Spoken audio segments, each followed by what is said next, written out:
Hi, everyone. My name is Joanna Tenkate, and I work at Global Heart Hub as their patient community engagement and development lead.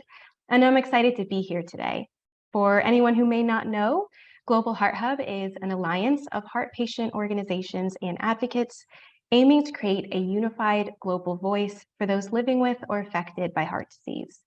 This is the first of our new Empower webinar series, where we partner with patient organizations around the world to respond to the questions and needs of patients. This webinar is being jointly hosted by Global Heart Hub and Mended Hearts in support of the shared commitment to reaching and empowering the global patient community and in creating a collective voice. I want to welcome everyone to today's session, where we will be talking about how patients can advocate for themselves with clinicians. Just as a bit of housekeeping before we get started, I want to call attention to the fact that this session has live audio translations into Spanish, French, and German. If you'd like to hear the session in those languages, select the translation room you like. I also want to note that this webinar is being recorded and will be made available online after the event. And with that, I'm excited to introduce our speakers quickly who will be covering this important issue. First, we will be hearing from Mandy Sandcooler from Mended Hearts, who will be presenting on their 7 steps to an empowered patient. We'll then get into a discussion with 3 heart patients, Hyvel Ferguson Davis, Anu Gomanju, and Patsy Petrie, who will be offering their insight and advice from their own experiences as patients and advocates. So to get us started, I'll now be handing it over to Mandy. Thank you, Joanna. I'm happy to be here. I'm going to go ahead and start to share my screen.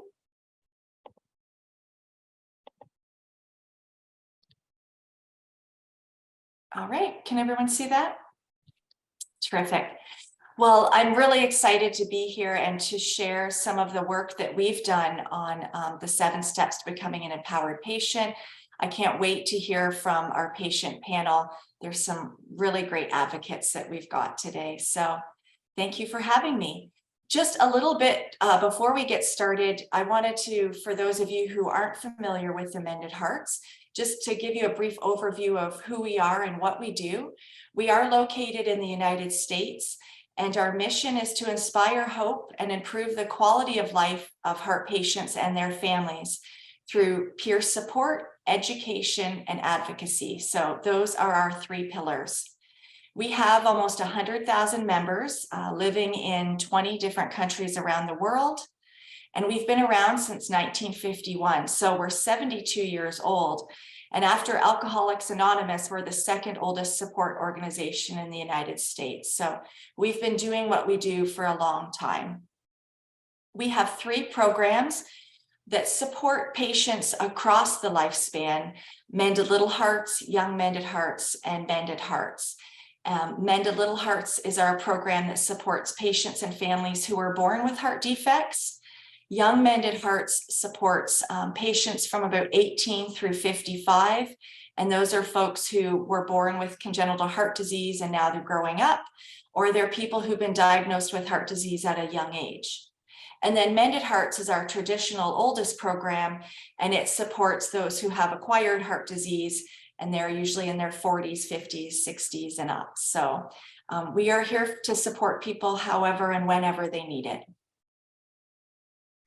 And our 7 steps to an empowered patient started through our advocacy program. And when you think of advocacy, it really is more than just going to your parliament or going to your Congress or meeting with your congressmen or women. It really starts at a self level, at a self-advocacy level, and then it can work its way up through the state or through the province, all the way up to the national level. But you really need to learn to be an advocate for yourself before you can do anything else.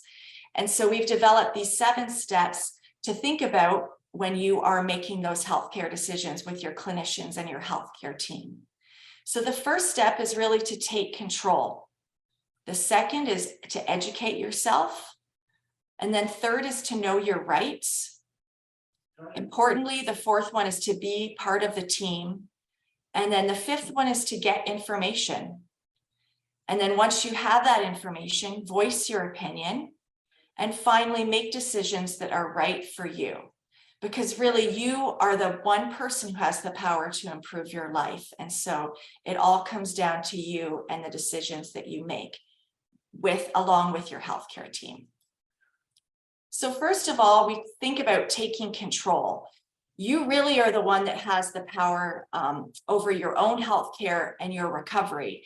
And it's important to remember that you're not a victim of heart disease. You have this disease, but now you get to decide what you do about it and how you improve your heart health.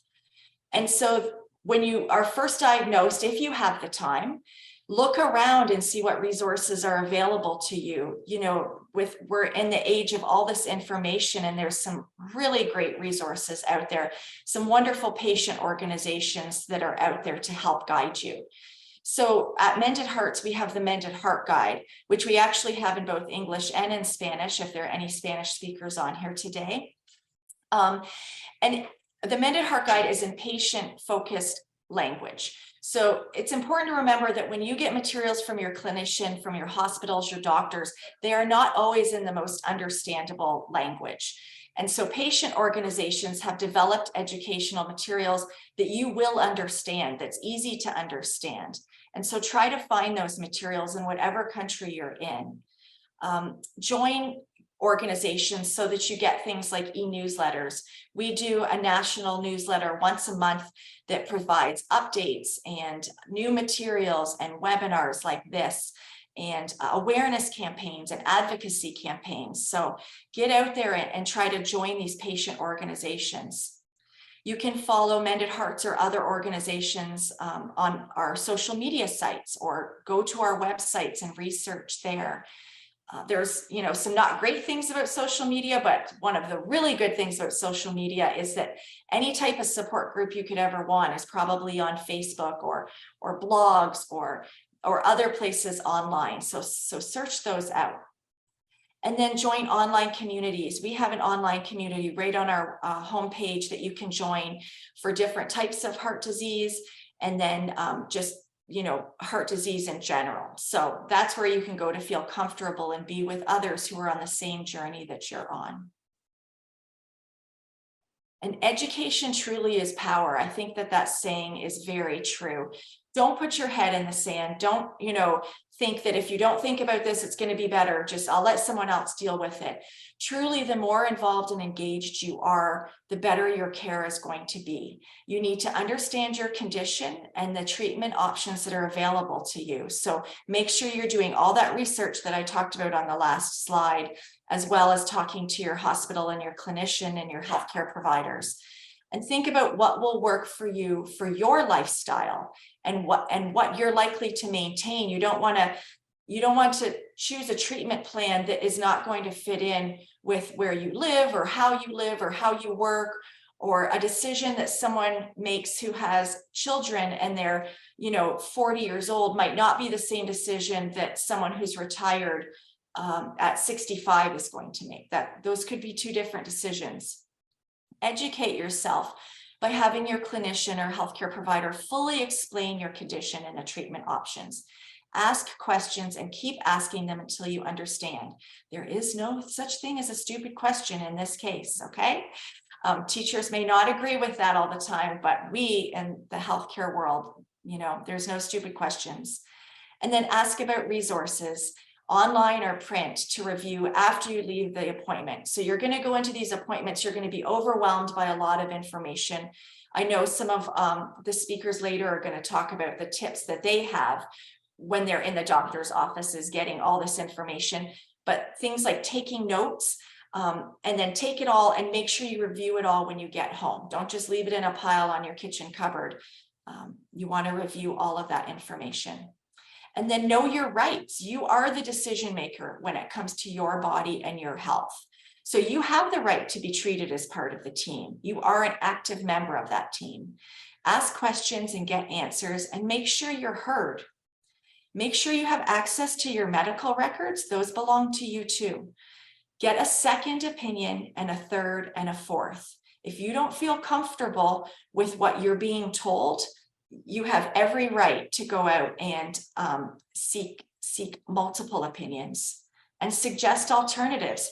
If in your research you found multiple therapies, multiple treatments, multiple medications, make sure you bring those to your clinician so that they're aware of them and you can be an active participant in choosing what you're going to do moving forward. Feel confident in your healthcare team. And if you don't feel confident in your healthcare team, that's when maybe you should be seeking that second or third opinion. And it's okay to change your mind. Just because you've started down one route doesn't mean you can't go back and choose a different route. And then if they're still making decisions that you don't agree with, find someone that will help you appeal that decision, someone in the hospital who can help you, go a different route. And sorry, my dog. The best part of, making all these decisions is being part of the team. So being an active member of the team. I know that a lot of us feel doctors have years and years of education, so they must know best, right? They have all this information, but they don't know you. You know you best. And you should have just as powerful or equal of a role as your clinician has in what decisions are made. So you need to understand yourself and your healthcare goals and your needs, just like what I said on the previous slides about understanding what's right for you and the way you live your life every day, and take time to consider that. Accepting that you know yourself better than anyone. Speak up and share your feelings and your preferences, even if you disagree. And then understanding that healthcare professionals want you to be engaged and involved. And if they don't, then that should tell you something. If they're pushing through and they're not listening to you, then maybe that's time to get a second opinion or a third opinion, because they really should be respectful of the opinions that you're giving. And they should actually respect the fact that you want to be a part of the decision-making process. So once you're to the point where, you're having the surgery or a medical procedure, these are some questions that you should be asking to make sure you're comfortable with that procedure. How often does the hospital perform this procedure? They should have that information. How often does your doctor perform the procedure? What's the success rate? And what's the survival rate? Keeping in mind that, some hospital centers are taking on higher risk patients. So if this is the case, it might not be the most helpful. But ask these questions. What's the average recovery time? How long do you expect to be in the hospital for afterwards? What are some complications that could arise? Does your healthcare team work together often? And can you meet everyone on the team? And then finally, what resources are available for you at the hospital? So, when you come out into recovery, what's that going to look like? Who's going to visit with you? Is cardiac rehab involved in any way afterwards? Is there volunteer services involved?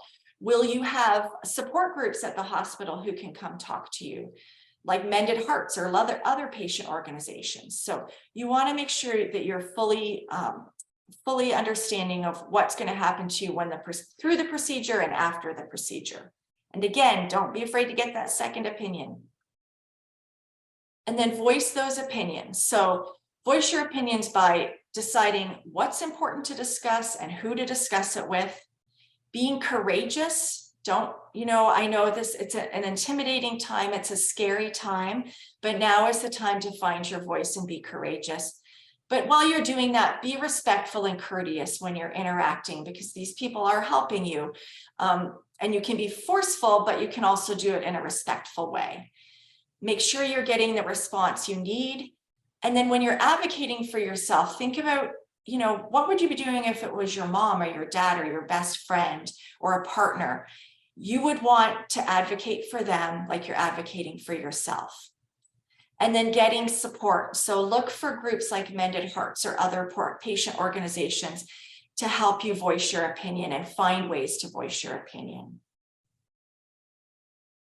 And then these are just some questions that I think if you want to write them down now or later when the recording comes out, these are questions people should have with them when they're going into those doctors' offices and clinicians' offices to kind of facilitate that communication and to let the clinician know that, yeah, I'm here to take an active role. I've educated myself. I deserve to have a seat at this table.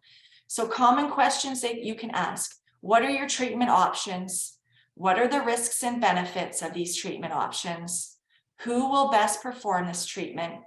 What happens if you choose not to have the treatment? Because for some people, that is the option they choose. How do you find out if you can afford this treatment? In the United States, this is a question that's, top of mind for people, and in other countries around the world as well. It's a very important question. Can you get the treatment or medication that's being prescribed? If you have an insurance company, this is important. Find people in the hospital who can help answer this question. In the United States, it's social workers, but in different countries, it's going to be different people. So ask who can help with those insurance questions. What kind of lifestyle changes will I have to make? Because that's going to be important in the treatment option you choose. And then what's recovery like for the different treatment options?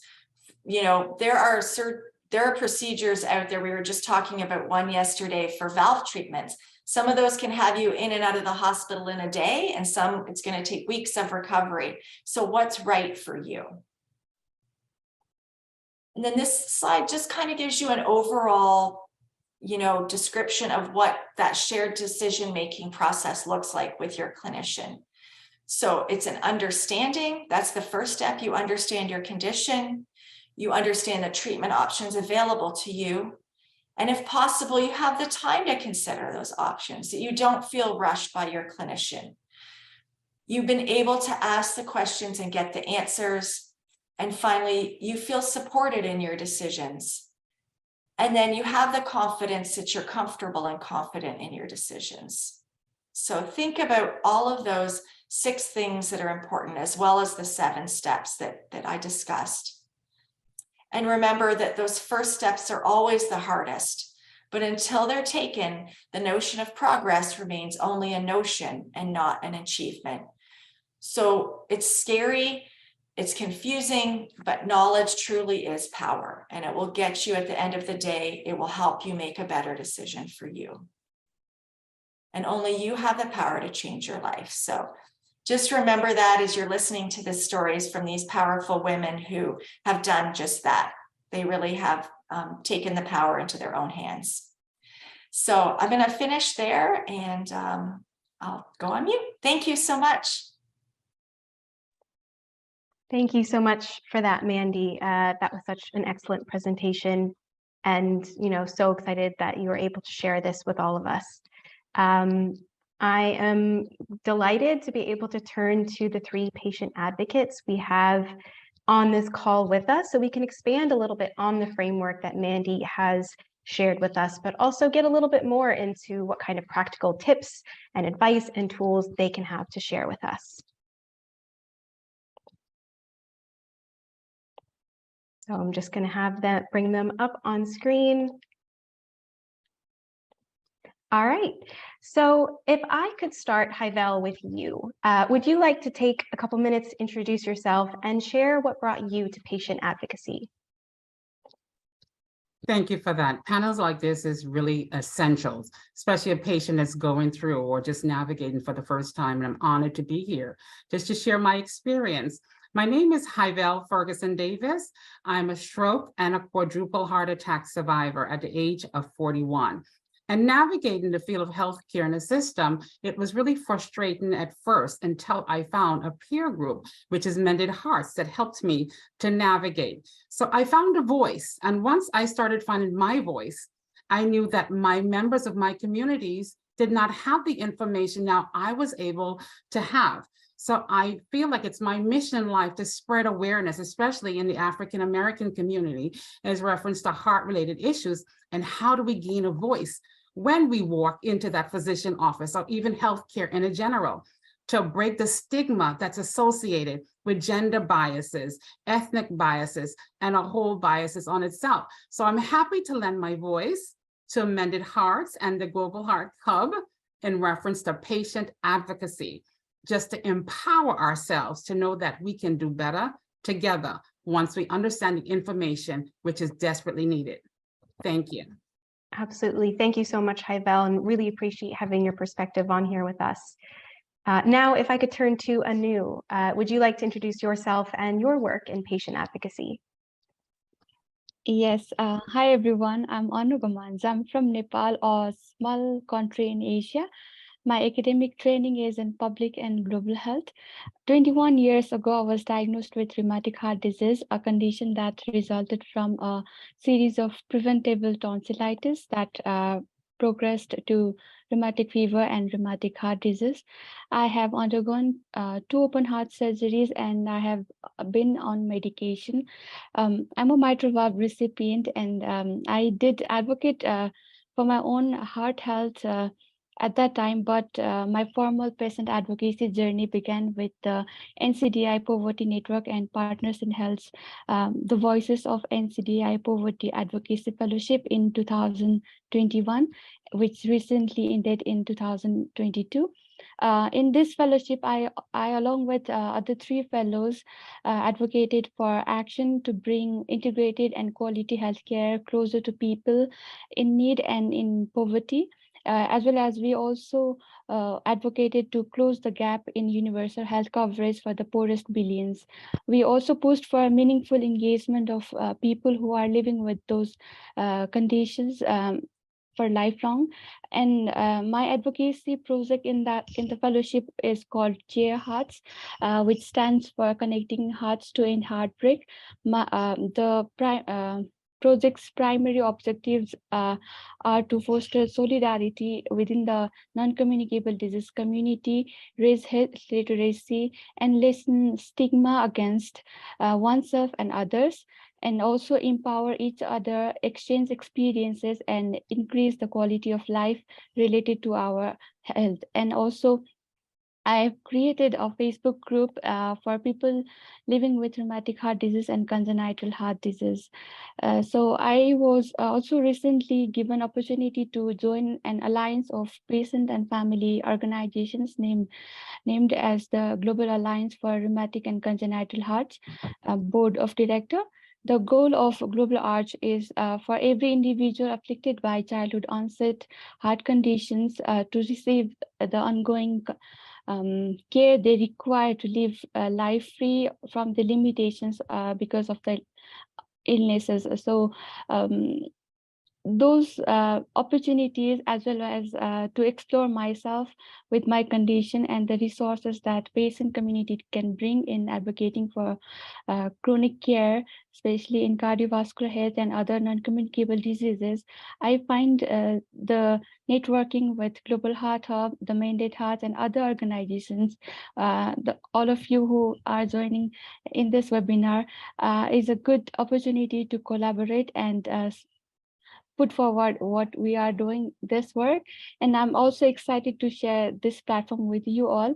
And here I will be sharing my experiences of how I advocated for my heart health with my clinician, as well as my perspectives on how patients and families can make impact in healthcare.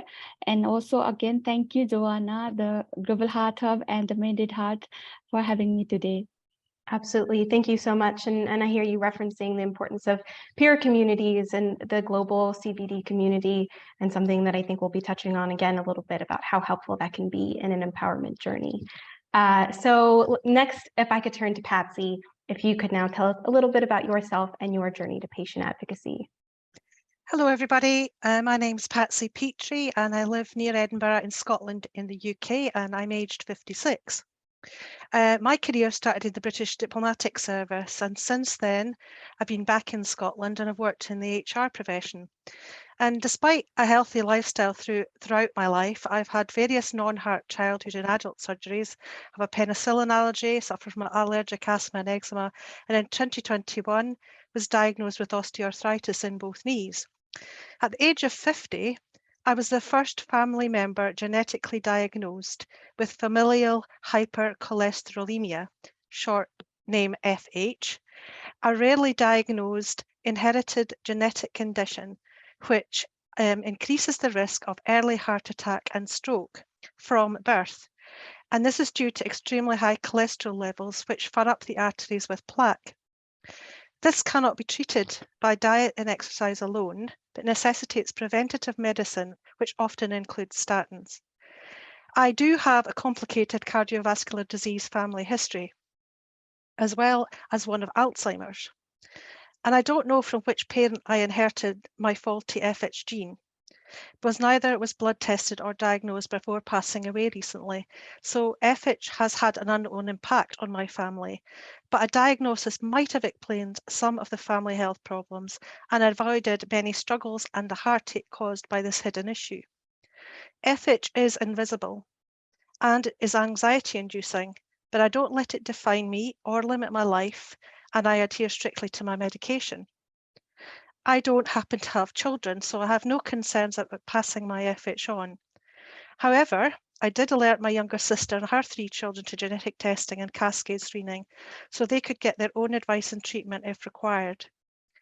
Since I've been researching FH and other conditions that lead to early cardiovascular disease and other illnesses, I have built an extensive network amongst interested stakeholders, both in person and online, largely on LinkedIn, where I share and keep myself updated. It is important to manage my own FH effectively and educate myself further, but I also want to raise awareness of such cardiovascular disease risks amongst others publicly and in medical arenas. Staying well informed helps me advocate for myself in conversations with my own clinicians, as well as facilitate my advocacy roles. Volunteering as a Heart UK ambassador in May 2021 brought me into the FH community and network, helping to raise an advocate for newborn screening and early testing and diagnosis in the UK. And in early November 22, I joined Heart UK, my lipidologist and geneticist, as their only Scottish ambassador at the Scottish Parliament, to advocate to the Health Minister and other MSPs for better care for all FH and cardiovascular disease patients in Scotland, and a motion for action has already been tabled accordingly. So as a passionate patient advocate and fundraiser, I recently became an FH ambassador, an FH Europe ambassador, and a Global Heart affiliate, which enables me to advocate more widely, help empower patients, save lives, and prevent family, health, financial, employment, and insurance difficulties for those patients. So I would like to thank Global Heart Hub for having me on this webinar. Absolutely. Well, thank you for joining us, and really excited to get into this conversation. So let's just jump into it. So we have learned that when patients advocate for themselves and are an active part of their own healthcare team, it can improve their health. However, we also know that many patients may struggle to feel empowered in their health journey or to even start on this health journey. Hi, Val, if I could start with you, why might you say that is? I can grab from my own experience, coming from a world that's thrust into you where you absolutely have no clue or even know the verbiage of how to start. It can be a difficult role. And it's so important that patients understand to gain from their family and community, which was essentially a turning point, a pivotal point in my life, because I didn't know the verbiage, nor did I know the language, nor the terrain. And if you don't know, and you don't know about taking your medication or just getting advice from doctors, it can be to your own demise. So I urge people to first breathe, because it's a hit not only to you, but your family also. So it's so important to link up with community, to arm yourself with information. And then you lead from a place of understanding, gaining the confidence daily as you walk and navigate life together, because there's community out there, with Zoom and everything, the world is open up and information is available. And I just would advise someone just to link up and start the conversation, but know the fact that you're not alone, which is so important. Absolutely. I think that really speaks to sort of the shock of being diagnosed and how it can be very difficult to envision yourself as an empowered patient. Anu, if I could ask you, what other kind of barriers do you think are sort of in the way of somebody becoming an empowered patient? Yeah, I agree with what I will share, and also to share my perspective on that is I believe that some of the reasons we struggle to feel empowered in our health journey are the health conditions we are in, the health literacy gap, and the realization that we patients are not just weak, sick people, but we are equal partners in our health journey. At the end of the day, it is us who have to live with the conditions, and not just during the hospital visiting hours, but 24/7 hours. And we have the right to information and to make the decision, and also the right to good health, and we can become empowered in that manner. So our demands are not just unreasonable. Patients often don't know that it's acceptable to ask questions about anything that they don't understand. What just Mandy shared in her presentation, it is true that patients become weak, but it is also okay to inquire repeatedly until we feel confident enough to share what the doctors told us about our conditions with the people who care for us. But because of the physical, mental, emotional challenges that living with heart problems or other health conditions can present, we rely heavily on the healthcare team of the hospitals to make all the decisions that are related to our treatment. Coming from a not well-off family in Nepal, I have observed in my life with rheumatic heart disease and my mother's with congenital heart disease that the perception of the need to be empowered in one's health journey is also related to the socioeconomic condition of the patient and the access to and also the availability of the resources.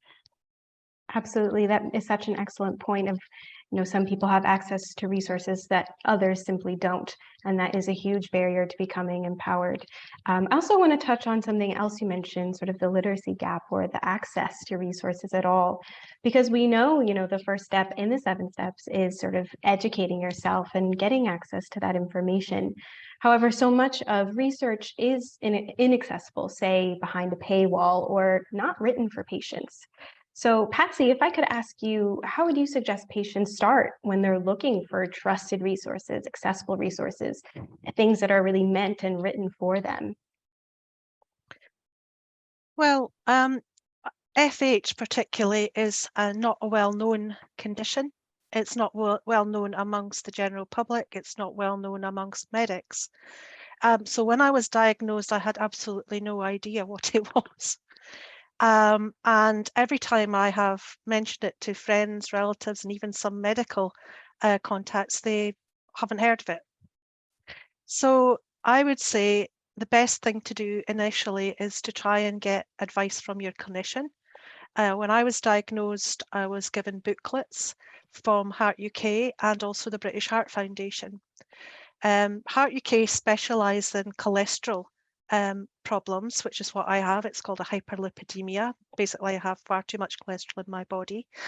And the British Heart Foundation obviously cover all heart conditions within the UK, and they can advise also on my condition. And I do work to some extent collaboratively with some people I do know in the British Heart Foundation as well. So I would say also that you need to research online. There is a lot of material there.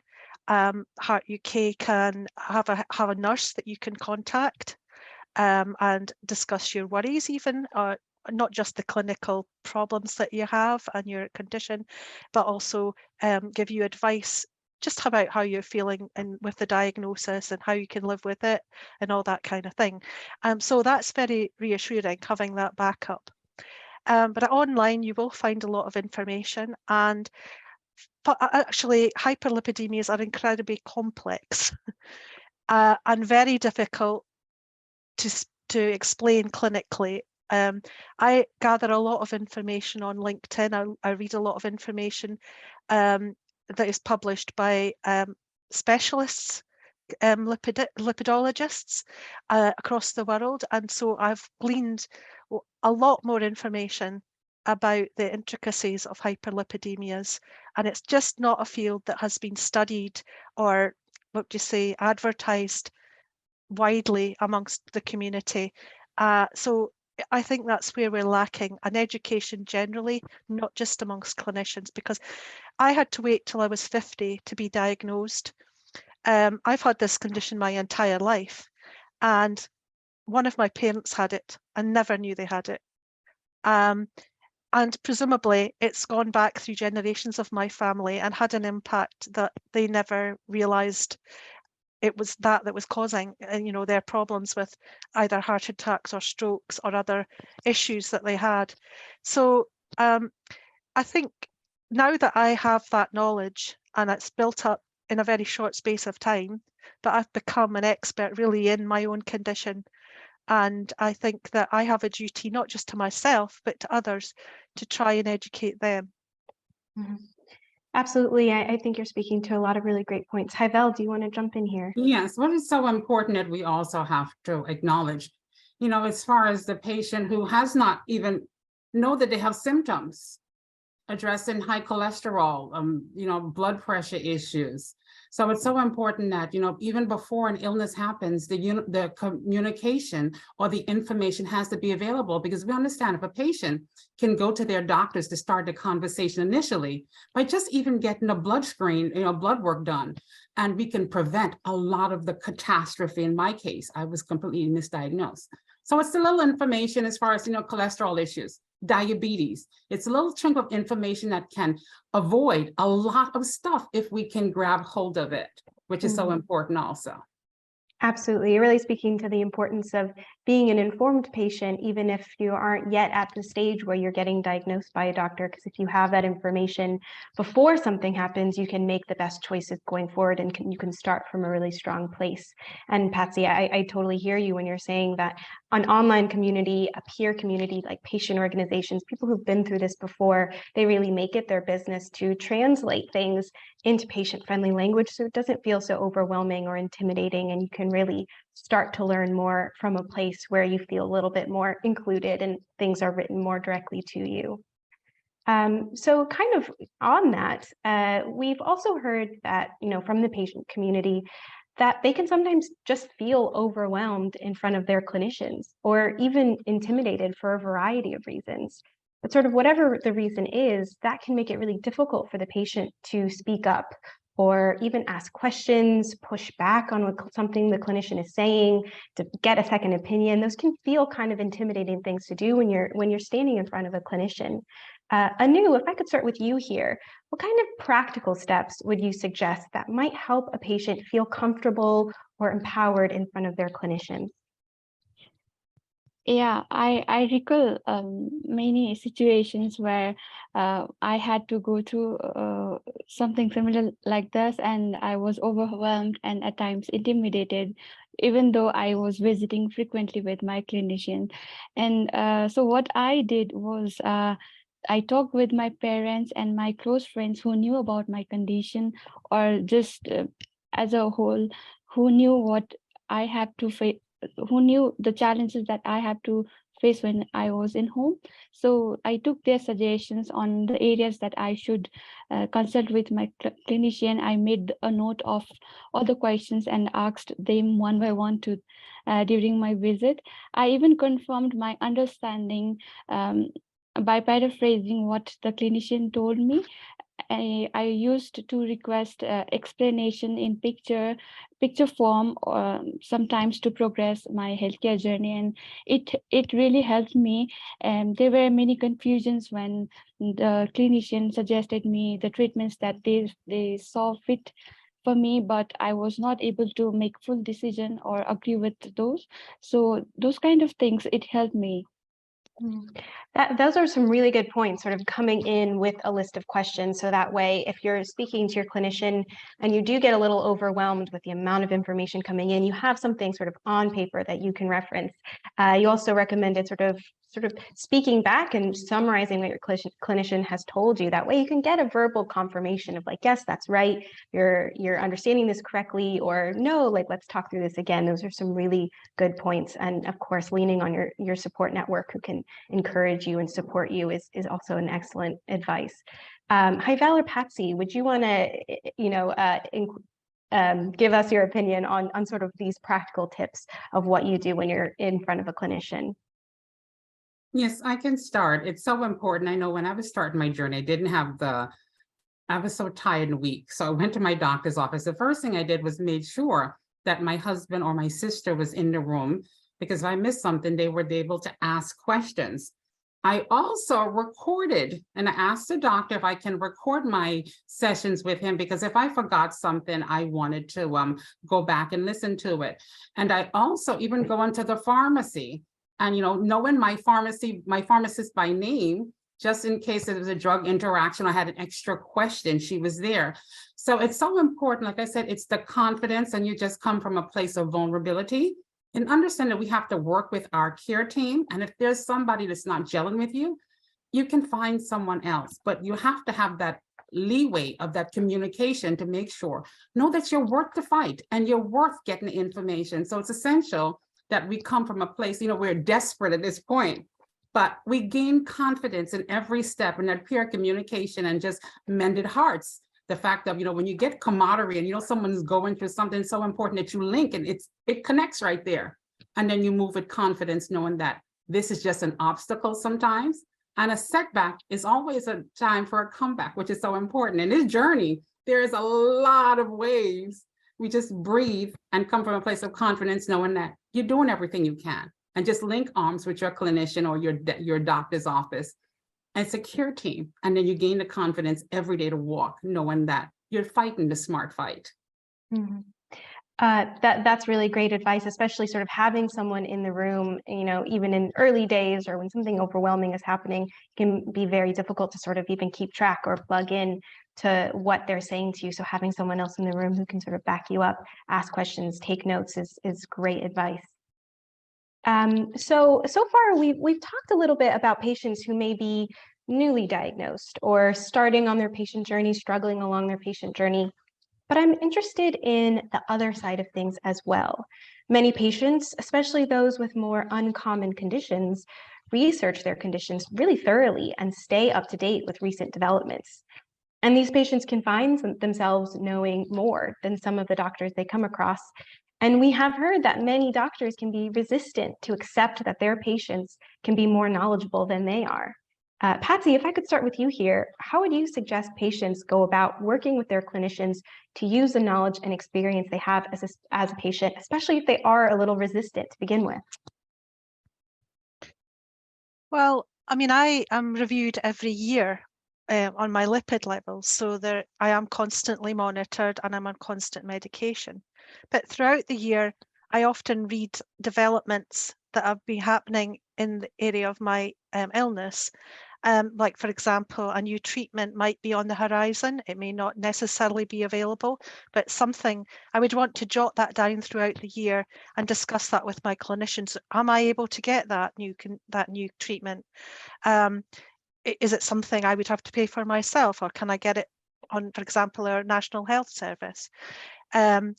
I think knowledge is power, as Mandy said, and I think the more that you know and the more you keep abreast of your condition, how it's affecting you and what's out there that might help your treatment. My condition at the moment is incurable, but it can be managed with medication. It's not to say that it won't always be that way, and that there might be genetic therapies or treatments that are on the horizon that could potentially change the gene that doesn't work in my body.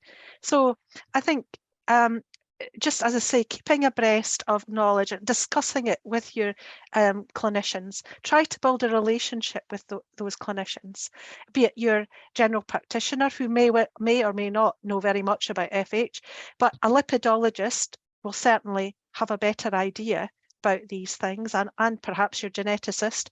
And obviously people in Heart UK and in the FH Europe are specialists on my particular condition, and they can assist you, or at least point you in the right direction to getting any extra advice and help that you need, and allowing you to have that discussion with the appropriate people. Absolutely. Hi, Val, go ahead. Yes, I want to add something also. The fact of women in heart disease is something that's fairly new for the past decade. And there's a lot of doctors you have to talk to about microvascular, and they don't have any clue about it, or they don't know a lot of research about it. And I had to really talk to my cardiologist in reference to the symptoms I was having, because they were not typical of a heart attack or, a man's symptom. So it's so important that we bridge the gap with that communication, that women, you could be living with a condition that's completely something that needs to talk about, which is not addressed. Mm-hmm. Absolutely. And I would imagine that it could be kind of uncomfortable to be in a position where you feel like you're educating your clinician, especially if they are not really open to that idea or resistant to the idea of their patient educating them on something they don't know very much about. So Hyvel, what would you say to a patient that is sitting in front of a clinician and they're getting the sense that not only do they not really know what I'm talking about, but they don't really want to know what I'm talking about? What advice would you give to that patient? It starts with communication. I know, I'm from America, and our healthcare system is completely different than the UK or probably Nepal, where Anu's from. But it starts from getting that initial communication of letting the doctor know that you're important, that you're a patient, and you're a person above all. There's many times, a doctor had to stop him from leaving the room because he did not have the time. But we have to be in the room and the patient that they're addressing at that moment. So communication, a relationship with your care team is essential to know that, hey, doc, I don't know. Or even the fact of, I want to live. Now, how do we do that? Inviting him into your own environment says, hey, we're a care team here, and let's treat it as a team effect. Let's get collaboration together. So just the urgency of making sure that doctor know who you are, even when you go to your offices, the receptionist, the assistant, make sure that they're invested in you, which is so important. And that's how it gets started.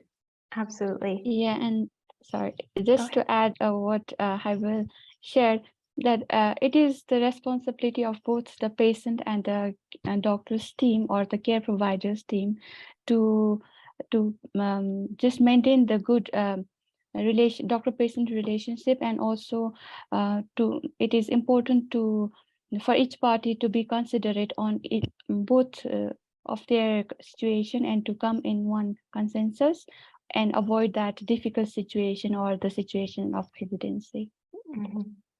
Absolutely. And that kind of leads me to my next question, which is that some patients unfortunately have to manage negative experiences with clinicians. Maybe they dismiss their symptoms or delayed their diagnosis or delivered low quality care, dismiss them as a person, Hyvel, like you were saying. So if I could start with you again, Hyvel, how would you advise a patient who is coming up against a clinician that's saying, no, I'm not on the same page as you, and kind of delivering negative experiences to them?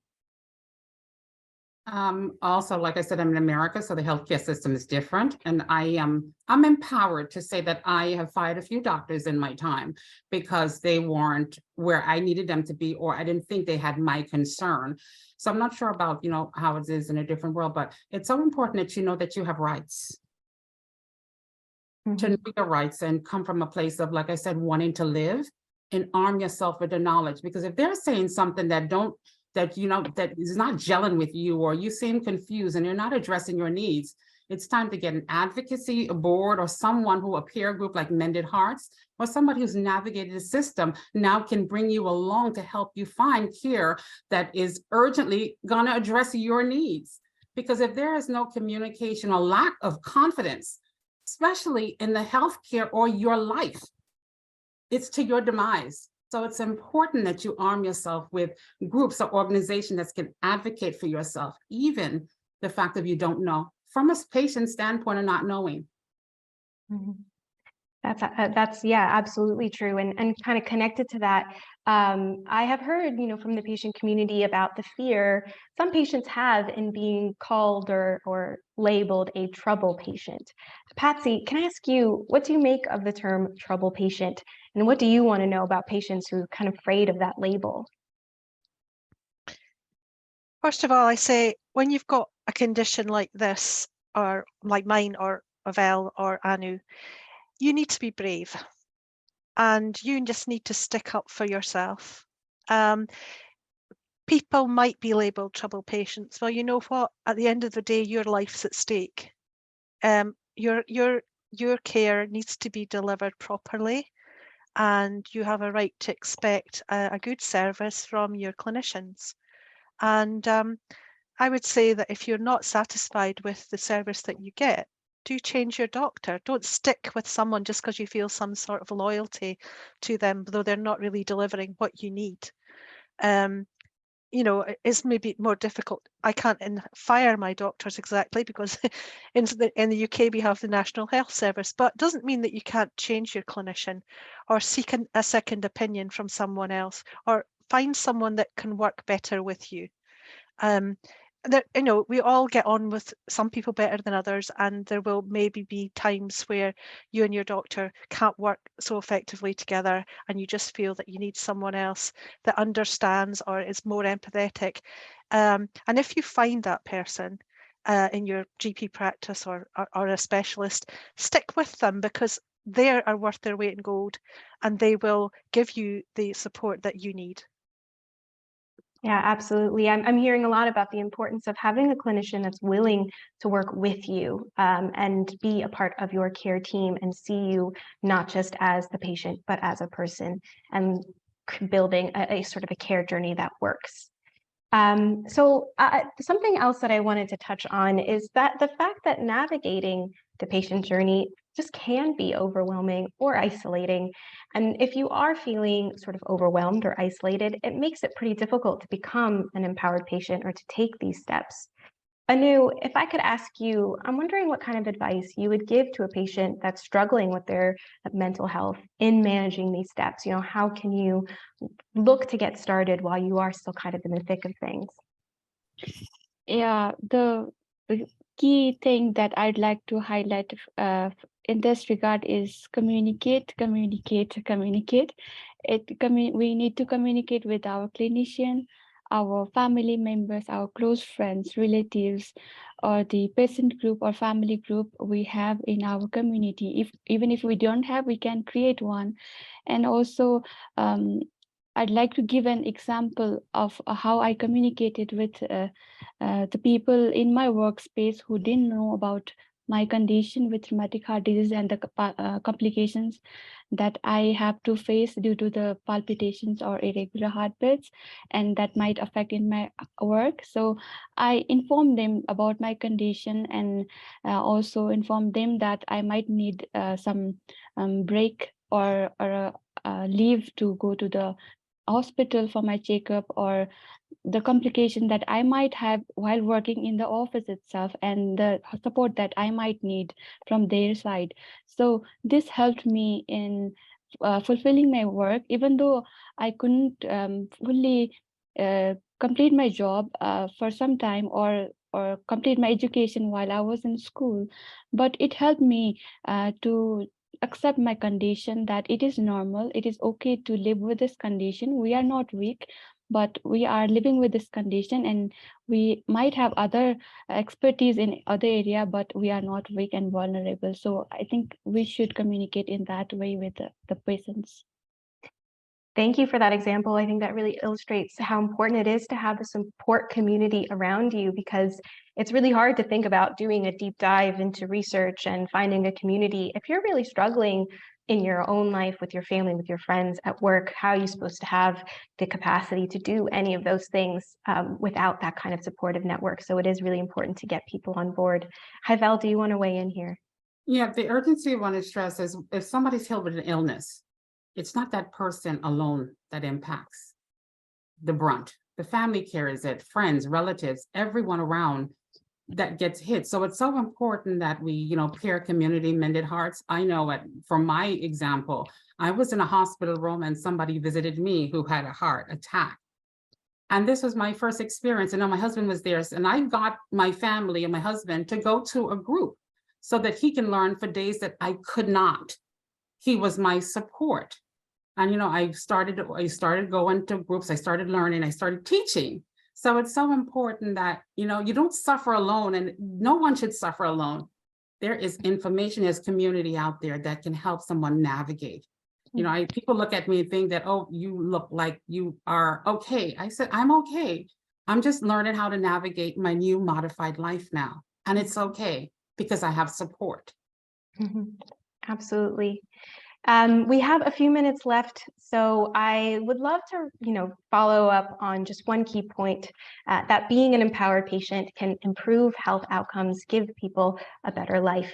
So to wrap up, would anyone like to speak on some of the benefits you've seen for yourselves or for others for patients advocating for themselves? Patsy, would you maybe want to weigh in first? Yeah, I'm happy to do that. I would say that I no longer feel alone with my condition, and I'm part of a community now who understand this condition. And I feel supported by my expert clinicians and my charities. And I also feel empowered to help myself and to help others. I do have a strong sense of purpose now in this area. And I do see change happening for patients with my condition and others. And positive action is being taken in the cardiovascular space. There are new treatments getting developed. And there are signs that there may even be gene therapies available to cure some of these conditions in the future. And I think that's what drives me. It motivates me to help other people with cardiovascular conditions, because it's not necessarily always going to be like this, and we can do something for the better. Absolutely. Thank you so much. And Go ahead. Yes, and I echo what every words that Patsy just shared. And I'm also looking forward and also excited to work together to again encourage other people who don't know about our rights, our potential that we can contribute in it, even though we are living with this condition. And yes, this is what I would like to say. Absolutely. Thank you so much. Hi, Val, would you like to finish this out? Just basically just everything that everybody said, the power of change. It starts within, and we move from a place of granted that we didn't want to be here, but we now feel the urgency and a call to help others. And that's the power of community and advocacy, that we all can gain control no matter what part we are in our life or what stage you're in treatment, knowing that every day it's a new day, granted, and we move from a place of wanting to get better. And once we find out, we can help people bridge that gap, which is so important. Absolutely. Can I just add, Joanna, that I'm also empowered to help people with rare conditions, because there is a rare version of my illness, and a lot of people have similar hyperlipidemias or metabolic conditions, and I've learned a lot about them. And I'm also empowered to raise awareness for the rare disease community, because they're in a minority doesn't mean they shouldn't be helped or treated. Absolutely. I'm definitely, want to echo what all of you said, and especially making sure that nobody is left out of this conversation or, out of the advocacy for quality care. So we only have a minute now. So I just want to take a moment to thank all of you for being here and sharing your experiences and your perspectives with us. I know I got a lot out of this conversation, and I really appreciate you joining us. I am so grateful as well to have been able to partner with Mended Hearts on this webinar, who has obviously such a wealth of experience to learn from. And thank you to Mandy again. Thank you as well to everyone in our audience. I hope this was valuable to you. I really appreciate you spending this time with Global Heart Hub and Mended Hearts on this webinar. You should see a survey for this webinar after exiting, which I hope you'll take the time to fill out so we can continue to improve. For anyone interested in learning more about our work, I encourage you to reach out to me. Thanks again, and I hope to see you at our next webinar. Bye, everyone.